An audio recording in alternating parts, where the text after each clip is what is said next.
ขอเสียงตบมือดังๆอีกเชือหนึ่งใช่เราคงจะให้ได้แบบพี่ได้จะดูเพลงทีนึง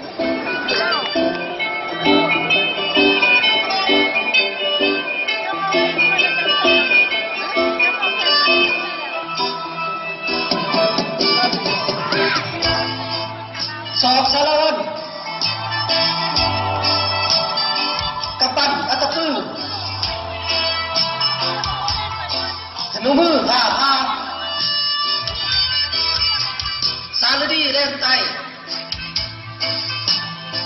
เข้าในโรงพยาบาลเสือละหางใส่สีลายวีหนึ่งพวนก้อนยิ้มล้วนและก็แปดขึ้นข้างเฮ็ดแสบข้างสันแข่งเน้นจัน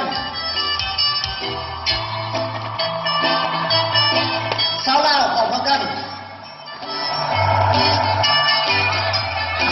สื่อสารแม่ใหม่มวยลายลาว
มองเห็นหัวใจ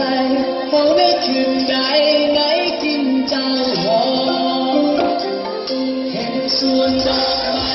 ที่ดาบลงไปตั้งแต่นานกาลเวลาเมื่อนอนเขาสวยกันเขางานโศกาเจ้าอยู่จำตาเชื่อเรามาใครงานหน่อยเจ้าสำคัญเป็นพลังหัวใจเป็นตาหาใครแทงไว้ใส่สน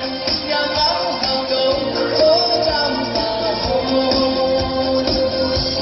อดมเจ้า